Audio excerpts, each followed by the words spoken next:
Hi everyone, मैं सादिया रज़ा, आपकी special educator और ट्रेनर। पिछली 2 वीडियोस में हम 6 लर्नर स्किल्स को कंप्लीट कर चुके हैं। तो आज हम बेसिक लर्नर स्किल्स पार्ट 3 शुरू करते हैं।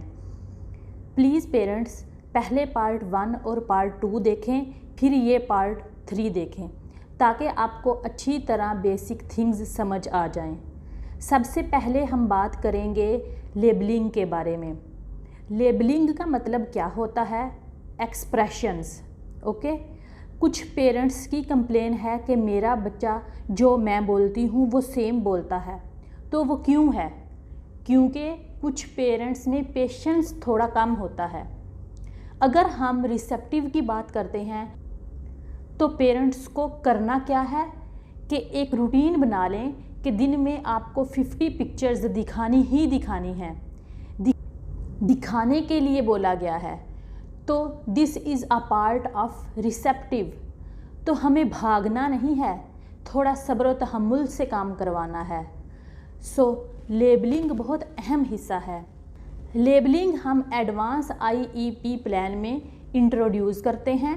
लेबलिंग को हम सम टाइम इंटरेक्शन करना भी कहते हैं, जैसे who, where, why, what questions हो गए। तो ये सारे लेबलिंग के पार्ट्स हैं। ओके, जो हमने पहले बेसिक लर्नर स्किल्स सीखे हैं वो पहले ही आएंगे। जब आपका बच्चा उसमें बहुत अच्छा हो जाएगा देन हम लेबलिंग को इंट्रोड्यूस करवाएंगे। आप अब स्पेशल एजुकेटर बन रहे हैं तो आपको याद रखना है कि लेबलिंग हमने बहुत देर बाद में स्टार्ट करवाना है। ओके, नेक्स्ट है इंटरवर्बल्स। इंटरवर्बल का मतलब होता है कंप्लीट द सेंटेंस। इंटरवर्बल हम स्टार्टिंग के IEP प्लान में डालते हैं। जैसे अगर मैं बोलूँगी डॉग सेज तो बच्चा बोलेगा वुफ वुफ। मैं बोलूँगी कैट सेज तो बच्चा बोलेगा meow. These are very basic interverbal examples. अब हम ऊपर के लेवल की बात करेंगे जिसको बोलते हैं सोशल क्वेश्चनिंग। जैसे हम बोलेंगे व्हाट इज़ योर नेम, फिर हम बोलेंगे tell me the king of fruits, stuff like that. Next one is play and leisure skill. हम IEP प्लान और स्पेशल एजुकेशन में इतना बिजी हो गए हैं कि इस लर्नर स्किल को हम तकरीबन भूल ही जाते हैं। कुछ पेरेंट्स का सवाल है कि मेरा बच्चा वैसे तो सब कुछ अच्छा कर रहा है, स्पेशल एजुकेशन लाइक दिस, मगर जब मैं इसे पार्क में या कहीं और गैदरिंग में लेके जाती हूँ तो ये दूसरे बच्चों के साथ इंटरेक्ट नहीं करता।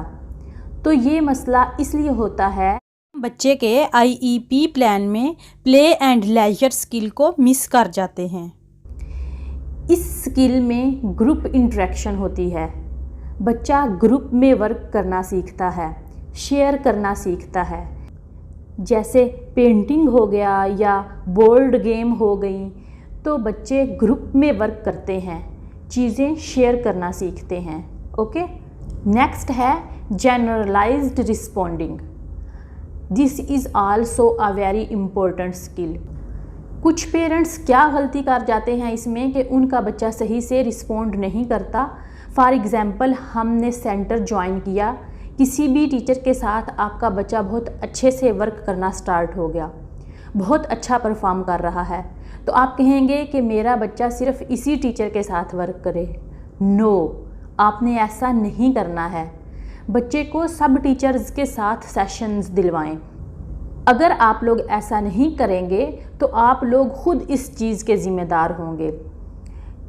आपका बच्चा दूसरों के साथ बोल नहीं रहा है, बात नहीं कर रहा है या सवाल का जवाब नहीं दे रहा है, ये सब आपकी वजह से हो रहा है। Generalised responding, this is a learner skill. बच्चे घर पर आपको तो बहुत अच्छे आंसर दे रहे हैं, मगर स्कूल में टीचर के सामने ऐसे खड़े हो जाते हैं जैसे ये सवाल कभी सुना ही नहीं हुआ। ऐसा क्यों हो रहा है? क्योंकि आपने बच्चे को मौका ही नहीं दिया एक्सप्लोर करने का, एक अच्छा लिसनर बनने का। So this is called generalised responding. अगर स्कूल की टीम में 8 या 9 टीचर्स हैं तो उन सब टीचर्स को बच्चे के लेवल के बारे में भी पता होना चाहिए और हर बच्चा सब टीचर्स के साथ कंफर्टेबल होना चाहिए। इससे बच्चे के इंडिपेंडेंट स्किल्स भी जल्दी आएंगे। ओके, लास्ट पर है fine motor and gross motor skills. इस पर ऑलरेडी मैं वीडियो बना चुकी हूँ, लिंक मैं आपको डिस्क्रिप्शन बॉक्स में दे दूँगी, बट मैं आपको बता रही हूँ फाइन मोटर स्किल्स में जितने भी फाइन हैं, स्मॉल मसल्स हैं, उनको हम बोलते हैं फाइन। जैसे बीडिंग हो गया, राइटिंग हो गया, कलरिंग हो गया, सीजरिंग हो गया, कटिंग हो गया, ये सारे फाइन मोटर स्किल्स हैं। आपने देखा होगा कि कई बच्चे राइटिंग अच्छी कर रहे हैं बट उनको रेज़ करना नहीं आता या उनको पेंसिल शार्प करनी नहीं आती। वो क्यों नहीं आती? एक तो गलती हमारी है, हमने कभी उनके इंडिपेंडेंट स्किल पर काम ही नहीं किया। इसलिए हमें अभी बच्चे के फाइन मोटर स्किल को और इम्प्रूव करने की ज़रूरत है। अब बारी आती है ग्रोस मोटर स्किल्स की। ग्रोस मोटर स्किल्स वो हैं जिनमें हमारे लार्ज मसल्स काम करते हैं। फॉर एग्ज़ाम्पल जंपिंग हो गया, रनिंग हो गया, एनिमल्स वॉक हो गया। अगर आप बच्चे को स्विमिंग या स्केटिंग में डालेंगे तो ग्रोस मोटर स्किल्स के साथ साथ ओटी की नीड भी आहिस्ता आहिस्ता कम होती जाती है। और जैसे ADHD वाले बच्चे हैं जिनकी बॉडी में बहुत ज़्यादा हाइपर एक्टिविटी है, तो ऐसे बच्चों को स्विमिंग या स्केटिंग करवाएं। सिर्फ ट्रैम्पोलिन में जंपिंग पर ही मत रखें। हाइपर एक्टिव बच्चों को ग्रोस मोटर एक्टिविटी में डालें, आप खुद चेंज देखेंगे। नेक्स्ट वीडियो में आप सीखेंगे कि इन बेसिक लर्नर स्किल्स के अलावा एक स्पेशल एजुकेटर को किन किन बातों का पता होना चाहिए, और इसके बाद हम प्रैक्टिकल वीडियोस शुरू करेंगे। So thank you so much, keep sharing my videos.